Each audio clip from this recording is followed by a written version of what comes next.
Picture a secretive arms trade where two of the world's most isolated regimes barter weapons of war under the radar of global scrutiny. Today, we're exposing a deal that's as alarming as it is audacious. Welcome to an in-depth investigation into the dangerous military pact between North Korea and Russia, a story that intertwines geopolitics, missiles, and defiance of international law. This video uncovers the Data for Destruction Agreement and Russia's trade of advanced air defense systems for North Korean ballistic missiles, revealing a troubling alliance fueling conflict. Packed with insights on North Korea, Russia, arms deals, sanctions violations, and authoritarian regimes, this is essential viewing for anyone tracking global security. Let's dive into the details. On May 29, 2025, the Multilateral Sanctions Monitoring Team, as reported by Yonhap News, detailed North Korea's extensive support for Russia's war in Ukraine. Since September 2023, Pyongyang has shipped over 20,000 containers of munitions, including 9 million artillery rounds, more than 100 ballistic missiles, and 200 heavy artillery pieces. These Hwasong-11A short-range ballistic missiles have been used to devastating effect, with debris recovered in Ukrainian cities like Kyiv and Zaporizhzhia, where they've targeted civilian infrastructure. In exchange, Russia is providing North Korea with missile performance data from its Ukrainian strikes, enabling Pyongyang to refine its guidance systems for greater accuracy. This data for destruction arrangement, as it's been called, is a clear breach of UN Security Council resolutions, which both nations are openly flouting. The deal grows more intricate and unsettling with Russia's additional contributions. According to the same report and posts on X from TWMC, Moscow has supplied North Korea with at least one Pantsir mobile air defense system and a Pantsir-class combat vehicle since November 2024. The Pantsir, capable of intercepting aircraft, drones, and cruise missiles, significantly strengthens North Korea's defensive capabilities. Russia also delivered electronic warfare jamming equipment, which can disrupt enemy communications, and over 1 million barrels of fuel, doubling the UN's annual limit for North Korea.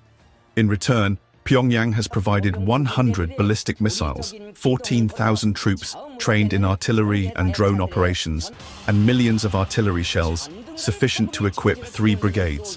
This exchange is a stark illustration of two regimes propping each other up to sustain their respective agendas. To Western audiences, the sheer brazenness of this trade might seem almost surreal, like a dystopian arms bazaar where sanctions are ignored and military hardware is swapped with impunity.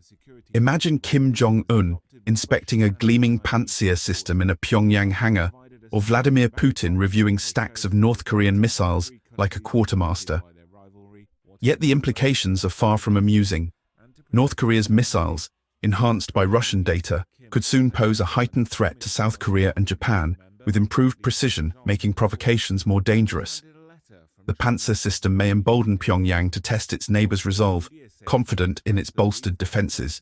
Beyond the immediate region, this deal risks a broader proliferation cascade. If North Korea masters the Pantsir's radar technology, it could share or sell that expertise to other sanctioned states such as Iran or Syria, spreading advanced defensive capabilities to unpredictable actors. Less discussed, but equally significant, are the deal's ripple effects. The report highlights 8,000 North Korean laborers sent to Russia for construction and IT work, a violation of UN sanctions. These workers, often subjected to grueling conditions, may return with funds that prop up Kim's regime, but their exposure to the outside world could plant seeds of doubt in North Korea's tightly controlled society. Meanwhile, Russia's reliance on North Korean troops reveals a military stretched to its limits, potentially weakening its defenses in regions like the Far East. This vulnerability could tempt rivals to probe Russia's borders, escalating tensions. Economically, North Korea's munitions factories, running at full tilt to supply Russia, are likely diverting resources from a population already plagued by food shortages, deepening domestic hardship. This alliance underscores a troubling trend: authoritarian regimes banding together to evade accountability, trading tools of war while destabilizing global security. the international community faces a challenge in curbing this brazen partnership, which thrives on mutual desperation and defiance. Thank you for joining us for this critical look at the North Korea-Russia arms trade. If this investigation opened your eyes, please hit the like button and subscribe for more deep dives. What do you think? Could this deal spark a new arms race in Asia? How should the world respond to such sanctions violations? Drop your thoughts in the comments below.